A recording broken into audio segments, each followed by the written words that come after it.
Afternoon, everyone. Lovely to see the people who've stayed. Haven't been drawn off to David Jones yet. The button. Okay. We all work in health. We know we have strategies, we have policies, we have lots and lots of strategies and policies.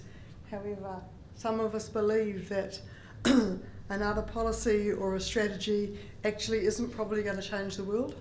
And I love Peter Drucker's quote around this: plans are only good intentions unless they immediately degenerate into hard work.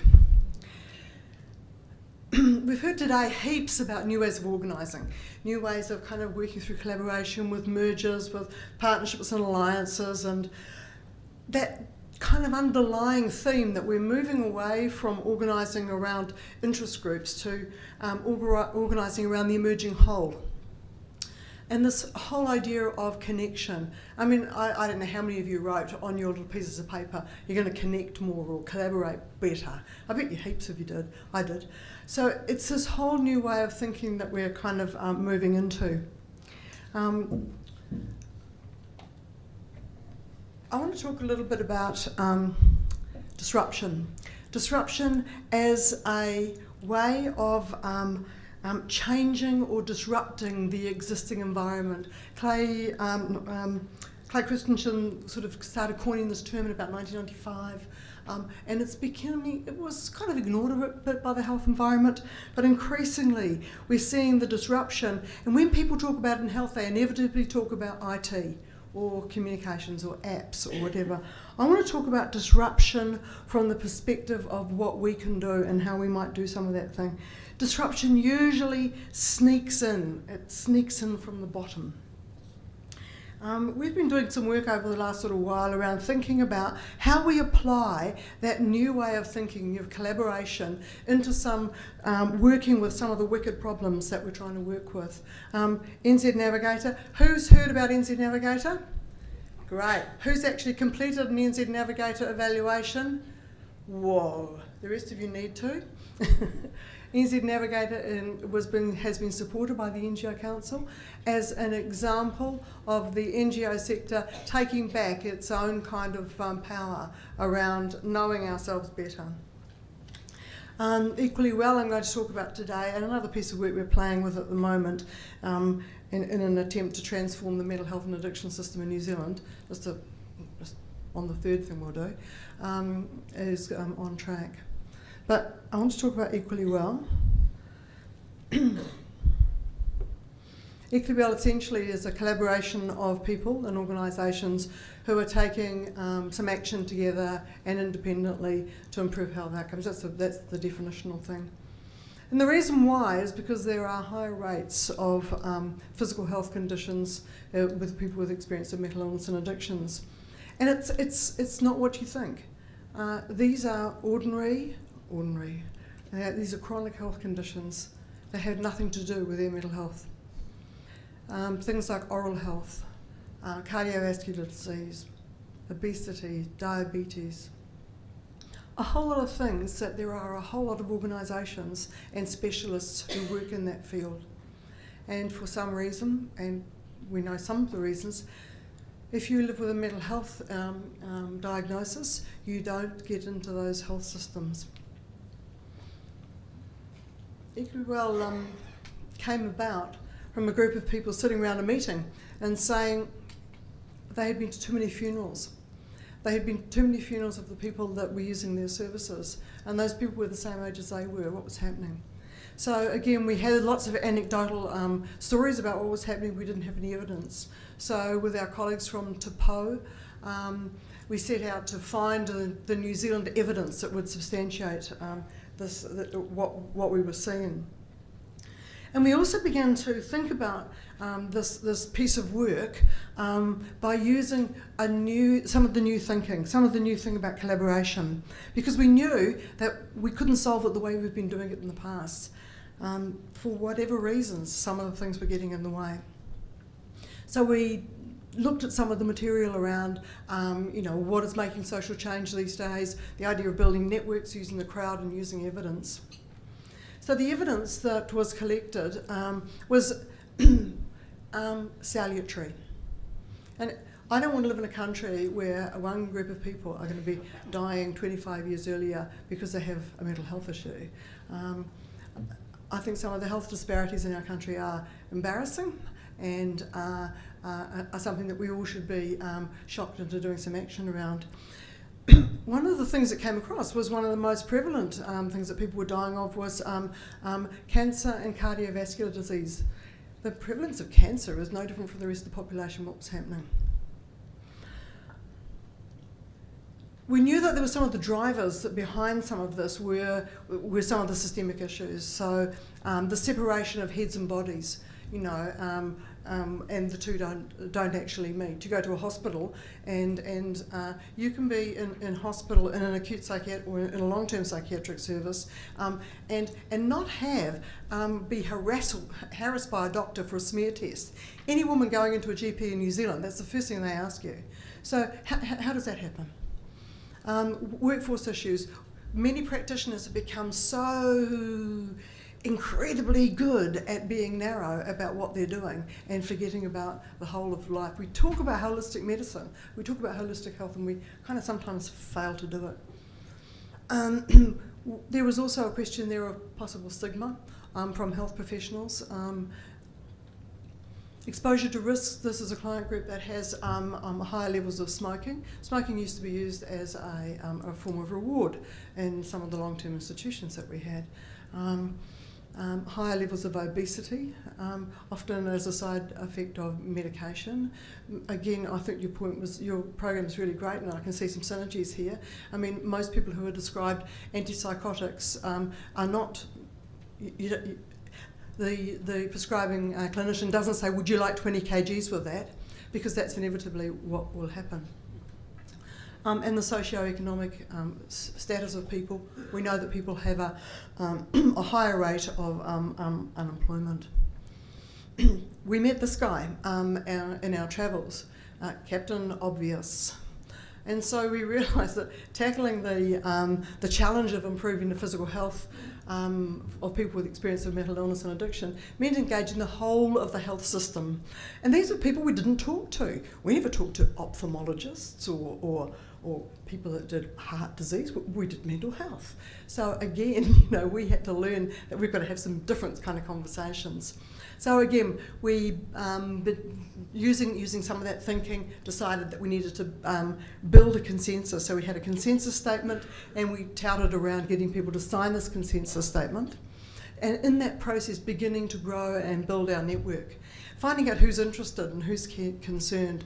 And it was wider than you think. Because in New Zealand, tiny little country, 1 in 5 people experience some sort of mental health issue.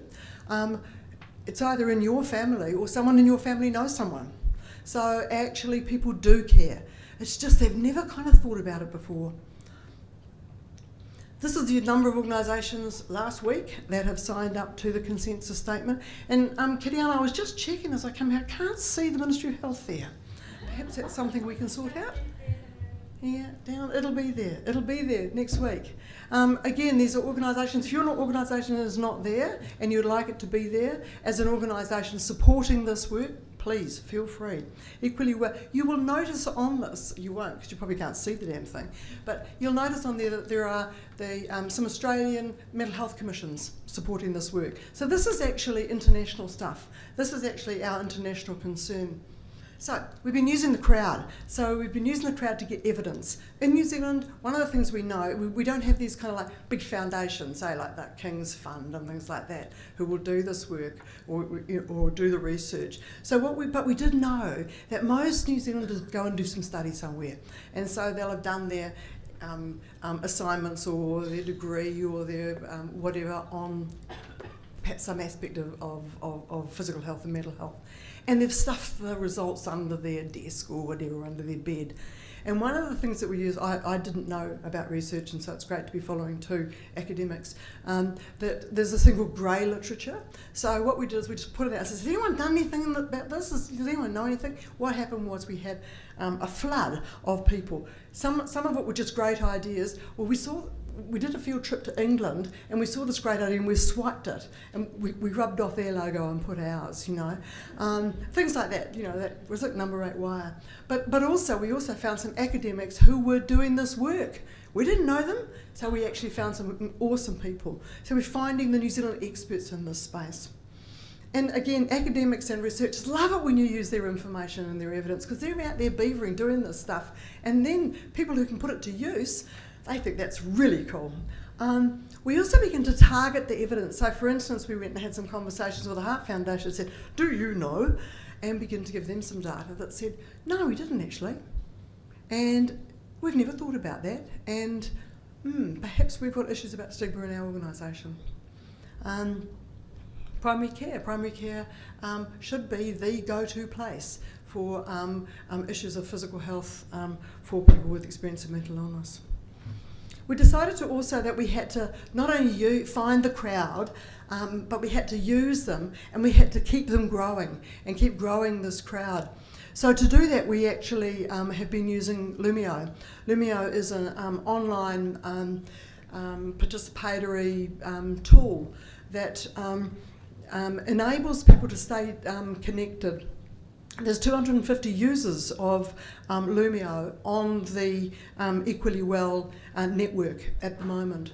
And this means you can create conversations that are beyond your geography or beyond your professional group, because as it happens, and I don't know how this happens, but NGOs just tend to talk to NGOs, and clinicians talk to clinicians, and planners talk to planners, and we kind of like, occasionally we'll get together, so we must collaborate more, but actually it's quite hard and quite difficult. It's also, health is a rampant hotbed of hierarchy, and so certain people won't talk to certain people or can't talk to certain people.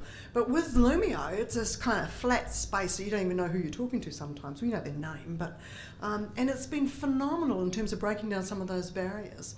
It's also been really good in terms of getting some feedback, getting some ideas. People have been testing some of the ideas, and it's also a place of sharing some cool stuff and some real woohoo moments, you know.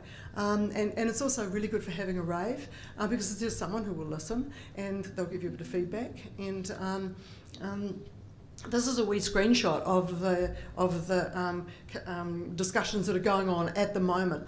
So there's somebody there who's put up something and says, look, I'm really interested in having a summer school workshop around talking about the interface between mental health and physical health. Do you think that's a good idea? Yeah, and people will join in. So there's a conversation for you. Do you know what I mean? So it means you don't have to listen to everybody's boring thing. There's groups of people in New Zealand who are really interested in doing some stuff around detoxing. Now, that's not a conversation about what everyone wants to have about detoxing from psychotropic medication, but there's also some people wanting to have a conversation about, as general practitioners, what can we do? What are some of the stuff we can do around screening? So there's a multiplicity of conversations and anyone can jump into them. And that's worked really well because it means that there's something for everybody. Again, when we talked about our mate Captain Obvious, some of the things that we didn't see coming were that, and we didn't. It's so obvious, you know. If people can see their part in the conversation, so if a group of nurses can see, like, as nurses we can do this, they're more than willing to get involved. If they want to be responsible for their bit, I don't want to tell a group of nurses what they should be doing. So it's actually now allowing people to add their expertise into this conversation. And so what we've seen is kind of like people taking initiative and saying, oh, we'll do this stuff. Having a wider conversation through multiple lenses. So it means that we've got conversations going on all over the place and initiatives popping up all over New Zealand, and good ideas travel fast. The idea of competition is well alive in the community sector, as we know. So, for instance, in Te Rāwhiti, they had a solution around their Equally Well, which was let's actually make some time available for people to go to the general practice who have a mental health issue. So, yeah, okay, well, let's give them, I don't know, 6 free sessions a year to go to their general practitioner. And that's been great. Everyone's heard about that across New Zealand now, really excited. So Auckland says, 6, we'll give them 8. So it's really good that there's a sense of spirit of competition that we can actually all do better than each other. I said in the thing it was an award-winning thing, so I had to just talk about the award. This is Cara Swanson. Cara has been one of the leaders in this from a consumer perspective. Cara is not just talking about anybody. Cara is talking about her own life, and how awesome is that, and how little do we acknowledge that, how painful that can be, to be talking about the risks to your life. But that leadership coming from the from Te Pou and through Cara is just awesome. Cara says many people are spending years of their life living with undetected but treatable physical health problems needlessly. So some people are losing their lives because of things have been picked up too late. So the big fat award we won was the Themes, which is a Australia New Zealand Mental Health and Addiction Network meeting, their Innovation and Excellence Award, which is awesome. And that was dedicated to all of the people, because there are hundreds of people in New Zealand behind this now. It ain't just a small group of people. The backbone organisation is work is supported by Te Pou, but beyond that there is loads of people doing their bit, finding out what their equally well is, and making a difference and making a contribution. Both. So thank you from Captain Obvious.